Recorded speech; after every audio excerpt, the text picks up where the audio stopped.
বাৰু নীৰজৰ লগত আপোনালোকৰ কেনেকুৱা ধৰণৰ কি ৰিলেশ্যনত কি হয় আপোনালোকৰ? আমাৰ তাৰ লগত দূৰৰ সম্পৰ্কীয় মানে সম্পৰ্কীয় হয় আৰু আমাৰ ভাগিনৰ যেনেকৈ মোৰ দেউতাৰ ভণ্টিৰ ছোৱালীৰ ল'ৰা হয়, তেনেকুৱা টাইপৰ। এই ঘৰখনত সি আহি আছিল নে নাই? মাজে মাজে আহিছিল, হুম, মাজে মাজে আগতে আহিছিল আৰু ইয়াতো থাকিছিল, মন লাগিলে থাকে নাথাকিলে তাতে থাকে। হয়, আৰু কেতিয়াবা কলেজৰ পৰা ডাইৰেক্ট ইয়াতেও আহে।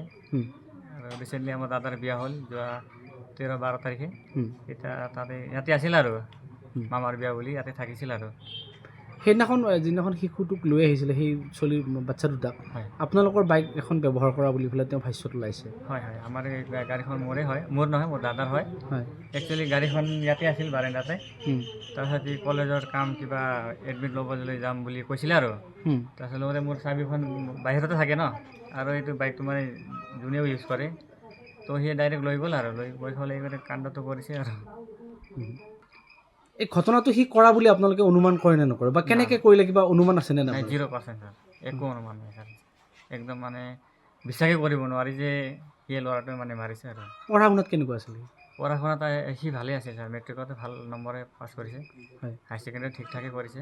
এতিয়া তাতে মানে ফাইনেন্সিয়েল কিবা প্ৰব্লেম হ'ল চাগে, মানে মাকে পঢ়াব নোৱাৰিলে, তো দেউতাই ইয়াতে মাতিলে আৰু দেউতাই মাতি ইয়াতে এডমিশ্যন কৰাই দিলে, তো ইয়াতে মানে পঢ়া শুনা কৰি আছিল আৰু। এই হত্যাকাণ্ডটো নিশাৰ ভাগত কৰা বুলি ভাবে নে দিনৰ ভাগত কৰিছিল?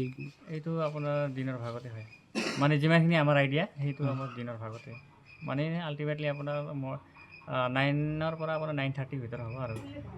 বাইকখন কেতিয়া ৰিটাৰ্ণ কৰিছে আপোনালোকক? মইতো একচুৱেলি মই এম্বজাৰত চাকৰি এয়া কৰোঁ, তাতে মানে চেলছমেন হিচাপে কাম কৰোঁ। হুম। মই ডিউটি আপোনাৰ 9:40-45 যাওঁ আৰু তাৰ মানে আগতে মানে গাড়ীখন ইয়াতে আছিল আৰু। মানে নাই, সি ৰিটাৰ্ণ কেতিয়া কৰি দিছে বাইকখন? আপোনাৰ মৰ্ণিং 9:45 এনেকুৱা হ'ব। লৈ কেতিয়া গৈছিল বাইকখন? আপোনাৰ 8:30 মান হ'ব। 8:30 মান লৈ গৈছিল। 8:30 ওচৰে পাজৰে হ'ব আৰু এই অলপ যি সিফালে সিফালে হ'ব পাৰে। তাৰ ভায়েককেইজনক লৈ আপোনালোকৰ ঘৰত আহিছিল নেকি? না অহা নাই ছাৰ, অহা নাই। নাই এইটো বাহিৰা মানে কাম। বাহিৰে তাৰ দেউতাকৰ লগত তাৰ কেনেকুৱা সম্পৰ্ক আছিলে? তাৰ দেউতাকৰ লগত সম্পৰ্ক ইমান কেনেকুৱা বা আছিল, তাৰ ঠিক ঠাকে আছিল চাগে, মানে ফাইনেন্সিয়েল কিবা দিব নোৱাৰিলে চাগে, সেইটোৱে অলপ মাইণ্ডছেটটো অলপমান চেঞ্জ হ'ল আৰু নেগেটিভ মানে লৈ ল'লে আৰু ল'ৰাটোৱে। সিয়ে যে এই হত্যাকাণ্ডটো কৰিছে আপোনালোকৰ সম্পূৰ্ণ বিশ্বাস হৈছে? হয়, এতিয়া মানে সি নিজে মানে একচেপ্ট কৰিছে আৰু। কথা পাতিছিল নে নাই এৰেষ্ট কৰাৰ পিছত তাৰ লগত কিবা আপোনালোকৰ আমি যোগাযোগ? হয়, আমি কৰা নাই। পুলিচে কথা পাতিব দিয়া নাই? আমি পতা নাই, পুলিচেও দিয়া নাই বুলি দিয়া নাই। পুলিচে কিবা আপোনালোকক সোধপোছ কৰিছিল? আমাক একো সোধপোছ কৰা নাই। একো কৰা নাই। আপোনালোকৰ সেই ঘৰখনৰ লগত আপোনালোকৰ সম্পৰ্ক কেনেকুৱা? আমাৰ একচুৱেলি মানে কি কয় এইটো, আমাৰ দেউতাৰ ভণ্টিৰ মানে যিটো ছোৱালী আছে ন, এইটো ভিনি হয়, এইটো ছেকেণ্ড ৱাইফ হয় আৰু। এতিয়া আপোনালোকে কি বিচাৰে, গোটেই বস্তুটো কি বিচাৰে? এটা অসমত আটাইতকৈ ডাঙৰ ঘটনা বুলি ক'ব লাগিব এইটো। একচুৱেলি এইটো ডাঙৰ ঘটনা হয়, একচুৱেলি যাতে মানে শাস্তি মানে হ'ব লাগে আৰু, যিটো হিচাপত মানে কাণ্ড কৰিছে শাস্তি হ'ব লাগে, যাতে নেক্সট আৰু এনেকুৱা নহওক যাতে। তাৰ যিজনী ভনীয়েক আছিলে সেইজনী ক'ত থাকে? তাই এতিয়া পাঞ্জাৱতে থাকে ছাৰ। তাই কি কৰে তাতে? তাতে বৰ্তমান ষ্টাডি কৰে, মাকৰ লগত থাকে? মাকৰ লগত থাকে। কিবা যোগাযোগ হৈছে নে নাই আপোনালোকৰ এতিয়া? না আমি এনেই যোগাযোগ নকৰোঁ, ইমান যোগাযোগ নকৰোঁ, মাজে মাজে খবৰ চবৰ লোৱা হয়, সেইটোৱে বাছ। ভনীয়েকজনী আহি থাকে নে নাথাকে ইয়াত? না তেনেকুৱা মাজতে আহিছিল, এতিয়া মানে ৰিচেণ্টলি গ'ল চাগে, পাতিব আপোনাৰ পূজাৰ পিছত গৈছে। পূজাৰ পিছত। এতিয়া আপোনালোকে কি বিচাৰে? শাস্তি বিচাৰে? শাস্তি বিচাৰে ছাৰ, মানে যোনে যি কৰিছে যাতে নেক্সট নহয় আৰু। এনে ল'ৰাটো পঢ়া শুনাত কেনেকুৱা আছিলে? ল'ৰা নীৰজটো হয়, পঢ়া শুনাত ঠিক ঠাকে আছিল ছাৰ। ব্যৱহাৰ পাতি কেনেকুৱা তাৰ? ব্যৱহাৰটো একদম চিম্পল ছাৰ, একদম চিম্পল, মানে আপুনি ভাবিবই নোৱাৰে যে সি কৰিছে। এই যে মাৰি পেলালে, সেই ঘৰখনৰ বিৰুদ্ধে আপোনালোকৰ আগত কেতিয়াবা কিবা কৈছিলে নেকি? না আমিতো একো কোৱা নাই ছাৰ, একো কোৱা নাই ছাৰ। কিবা আলোচনা কৰে নেকি? না তেনেকুৱা আমাৰ একো মানে নহয়, মানে একো কথা বতৰাই নাই, নোহোৱা মানে। আপোনালোকক কিবা কয় নেকি? কোনে, ল'ৰাটোৱে? নীৰজে? নাই একো নকয় ছাৰ, একো নকয়। সি ক'ত পঢ়িছিলে এতিয়া? Tangla college first sem. সি তাৰ পৰা আহি ক'ত, পাঞ্জাৱৰ পৰা যেতিয়া ঘূৰি আহিল তেতিয়া ক'ত আছিলে আহি?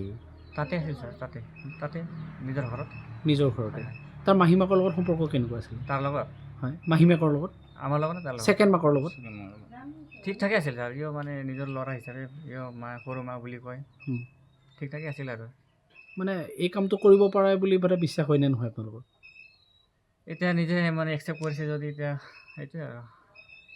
আমাৰতো এতিয়া সৰু ল'ৰা ছোৱালী কেনেকৈ বিশ্বাস কৰিম মানে বিশ্বাস কৰিবলৈ টান ন এতিয়া মানে আমি ভাবিবই নোৱাৰোঁ যে ইমান ডেঞ্জাৰ কাম কৰিব বুলি পুলিচে নিজৰ তদন্ত মতে কৰা মানে ঠিক কাম ঠাক মানে একদম গুড কাম কৰিছে পুলিচ শাসনে হয়। একদম বঢ়িয়া কাম কৰিছে ছাৰ যি অস্ত্ৰ ব্যৱহাৰ কৰি হত্যা কৰিছিল সেইখিনি ইয়াতে উদ্ধাৰ কৰিছিল কেনেকৈ ঘটনাটো কওকচোন বাৰু এইটো আপোনাৰ মানে যিখন মানে হুকুৰীয়া যিডাল আছিল হুম। এইটো আপোনাৰ বিচনাৰ তলতে আছিল আৰু তো তাৰ পৰা লৈ পেলাই কাম চাম কৰি পেলাই আকৌ তাতে যেনেকৈ আছিল সেনেকৈ থৈ দিছে আৰু ছাৰ তাত তেজ লাগি আছিল নেকি অলপ লাগি আছিল মই দেখা নাই কিন্তু লাগি আছিল বুলি আৰু ছাৰে দেখা পাইছে CID কেনেকৈ উদ্ধাৰ কৰিলে সেইটোতো মই গম নাপাওঁ মই মানে তাৰ কথা মতে নেকি তাৰ কথা মতে মানে যি কৈছে মানে ছাৰে ডাইৰেক্ট আহি পেলাই বিচনা মান খুচৰা খুচৰি গ'লে ভুকুৰি গান লৈ গ'ল আৰু তাৰ কথা মতে আপোনালোকৰ পৰিয়ালৰ কোনেও গম পোৱা না নাছিল কোনেও গম নাপায় ছাৰ এই কথা মানে দাখন লুকাই থোৱাৰ কথাও গম নাপায় না না কোনে গম নাপায় একো গম নাপায় ছাৰ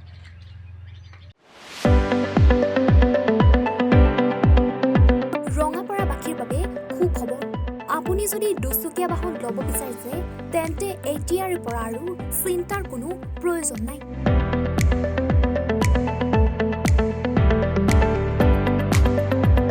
আপুনিও আহিব পাৰে DBP এছ'চিয়েটলৈ বাজাজ টু হুইলাৰ ডিলাৰ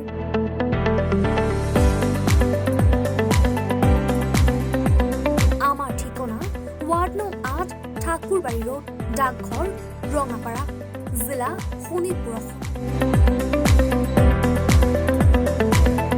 আমাৰ যোগাযোগৰ নম্বৰ 9435707133 9707967285285